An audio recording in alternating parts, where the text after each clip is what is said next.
So we are going to learn how to get activities and assign them to our students from the community library.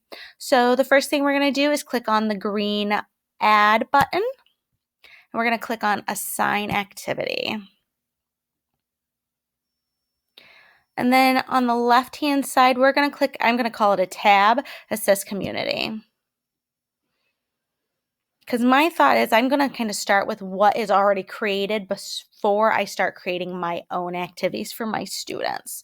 And so you can set the grade level, and you can actually change it from the grade level your class technically is, and nobody will know. And you can decide the subject, and then you can also do search. So place value in first grade. So maybe I will look at this place value check-in number 1. And so before I kind of like it, and when I like it, what's going to happen is it's going to end up in my library.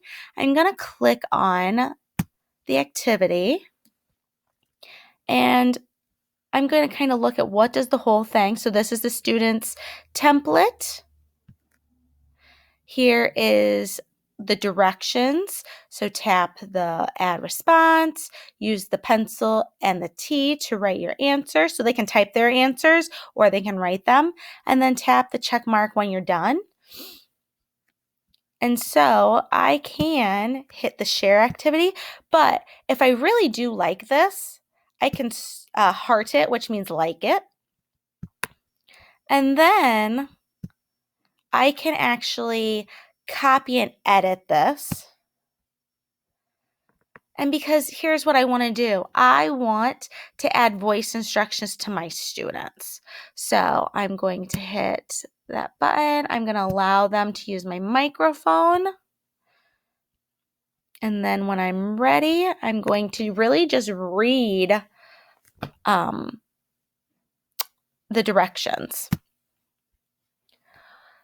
Number 1, tap the plus sign and click your name. Use the drawing or the text tool to write your answers, and tap the check mark to submit to your teacher.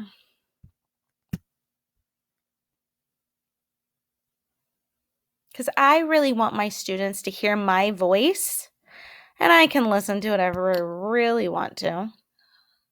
Number 1. Okay, that was enough. Thank you.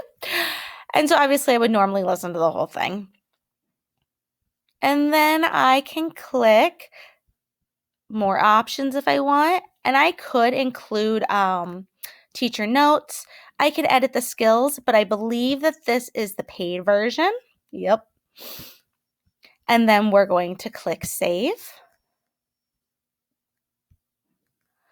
And so now it has play instructions, and notice it changed who now is the owner of this. And so I can now assign it to my students. So I just want to make sure my class is selected. If I wanted to differentiate, I can actually click edit students and say I only want my sample student and Jenny and John to work on this activity, and then hit the check mark, and then just hit assign to class. And I'm going to close that. And so now if I go back to my class on the upper right hand corner, my students, based on my instructions, thank you, are going to click add response, choose their name, and then they can use the text tool or they can draw to show their work. And then obviously if I was doing a text tool, 78, I would obviously have to move my little box to where I needed it.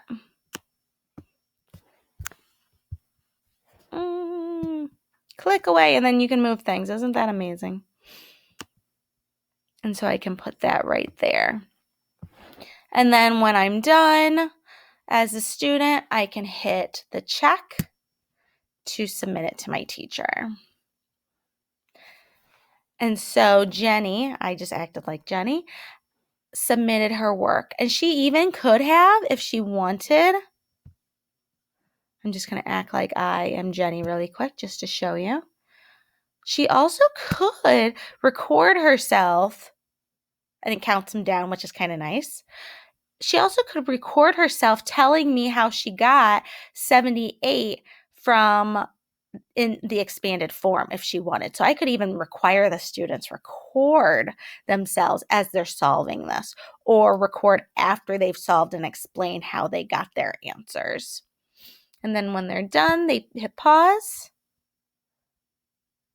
click done, and then they can listen to it.